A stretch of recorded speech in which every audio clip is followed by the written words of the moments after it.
Hello students, I am doctor Manish Gupta और मेरा आज का टॉपिक है बेसिक कॉन्सेप्ट ऑफ केमिस्ट्री। तो चलिए सबसे पहले स्टडी करते हैं atom. What is the atom? तो एटम को डिवाइड किया जाता है arm is not and Tom is divisible. According to Dalton atomic theory, atom is not divisible. मतलब डाल्टन ने क्या बोला कि एटम इतना छोटा सा पार्टिकल है कि इसे और फर्दर डिवाइड नहीं किया जा सकता।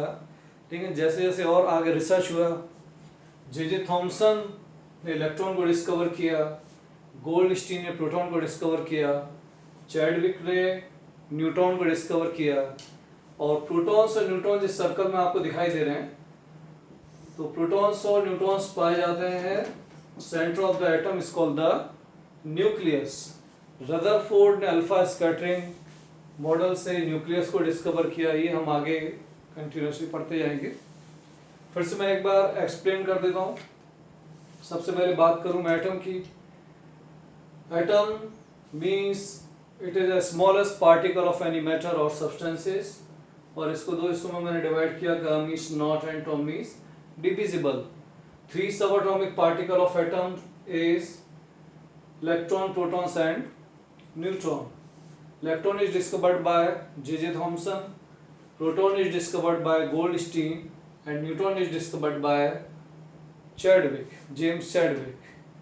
और center of the atom is called the nucleus, और nucleus is discovered by Rutherford. Okay? इसके बाद कुछ और भी अब नजर आ रहा है, कुछ सर्कुलर पाथ आपको नजर आ रहे हैं। Electrons moves around the nucleus in a fixed circular path is called the orbit और एनर्जी लेवल। कहीं ना कहीं न्यूक्लियस के चारों ओर कुछ सर्कुलर पाथ दिखाई दे रहे हैं जो नील्स बोर ने डिस्क्राइब किया। बाद में ये हाइपोथेसिस भी नहीं मानी गई। बाद में क्या बोला गया कि इस तरह का सर्कुलर पाथ कुछ ऐसा होता ही नहीं।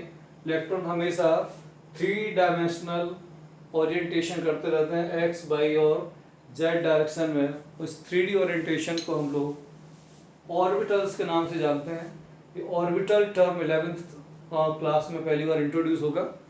अभी 8, 9, 10 क्लास के बच्चों के लिए टीचर ऑर्बिट ही एक्सप्लेन करेंगे। तो देखिए, न्यूक्लियस में सर्कुलर पाथ जिनको हम क्या बोल रहे हैं, ऑर्बिट।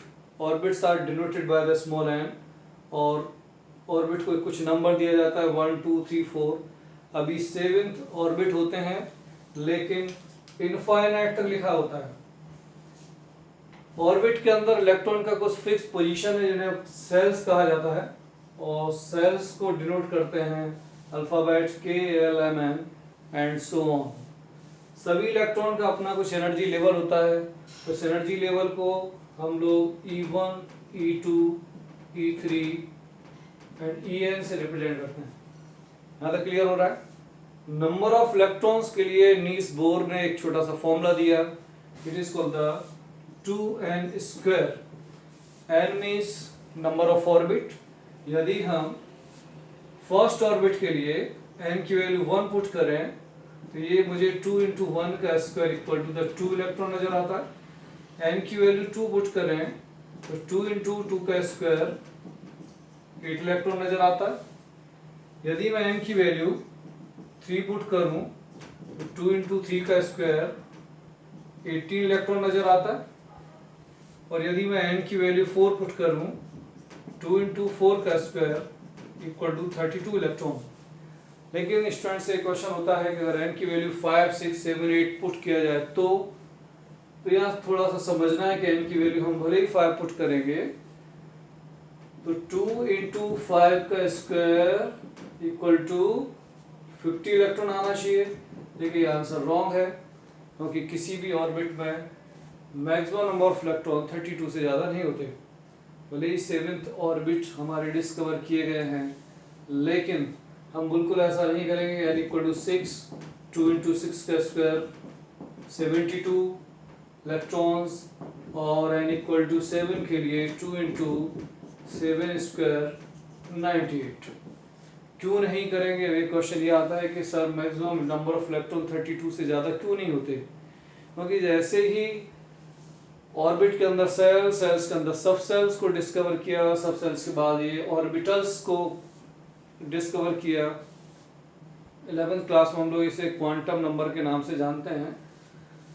तो यहाँ देखिए, अगर मैं बात करूँ कि जो मैक्सिमम नंबर ऑफ सब सेल्स हैं और सब सेल्स में इलेक्ट्रॉन हैं, तो देखिए मैं यहाँ कहीं नोट कर रहा हूँ, एस सब सेल में maximum number of electron 2 electron होते हैं, पी सब सेल में maximum number of electron 6 electron होते हैं, डी सब सेल में maximum number of electron 10 electrons होते हैं, और एफ सब सेल में मैक्सिमम नंबर ऑफ इलेक्ट्रॉन 14 होते हैं।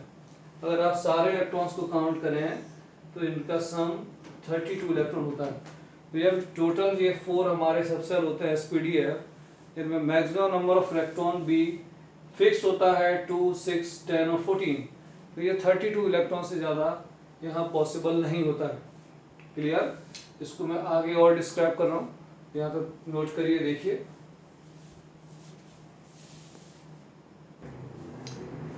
हेलो स्टूडेंट, टॉपिक को कंटिन्यू करते हैं, आगे देखिए। न्यूक्लियस में प्रोटॉन्स और न्यूट्रॉन्स पाए जाते हैं, और सम ऑफ द प्रोटॉन्स और neutrons is called the atomic mass. और बाकी मैंने एटॉमिक स्ट्रक्चर यहाँ आपको दिखाया है। फिर से देखिए, ऑर्बिट को हम स्मॉल n से डिनोट करते हैं, और ऑर्बिट को लिखा गया 1, 2, 3, 4 एंड सो ऑन। सेल्स को अल्फाबेट के LMN से डिनोटेड करते हैं। n इक्वल टू 1 अगर फर्स्ट ऑर्बिट है तो इसमें k सेल होगा, और इसमें maximum number of electron 2 electrons होगा।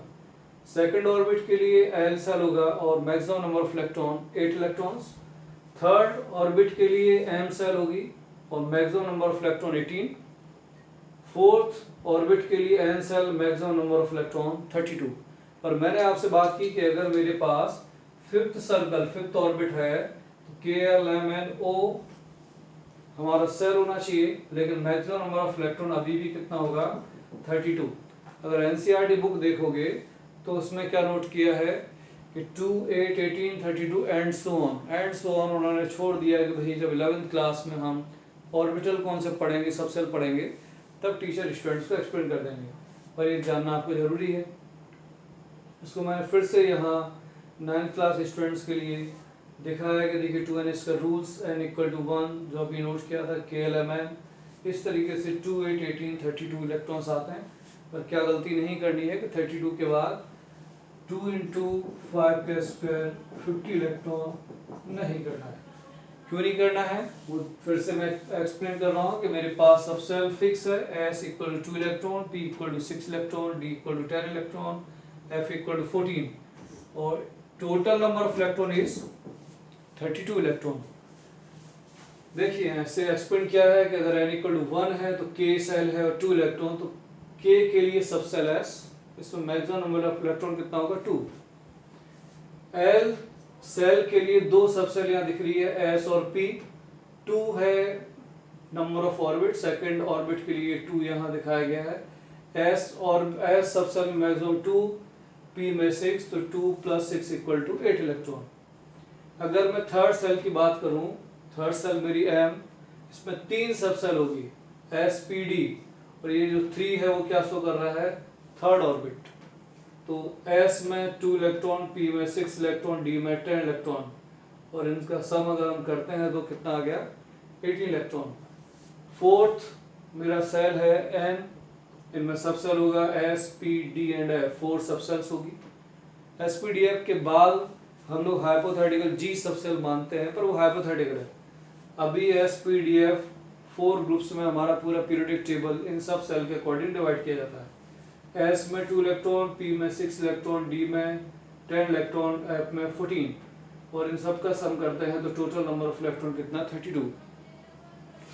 अगर मैं नेक्स्ट ऑर्बिट की भी बात करूं तो इसमें सब सेल होगी 5S, 5P, 5D and 5F, और तो इसमें भी टोटल नंबर ऑफ इलेक्ट्रॉन कितना होना चाहिए? 32।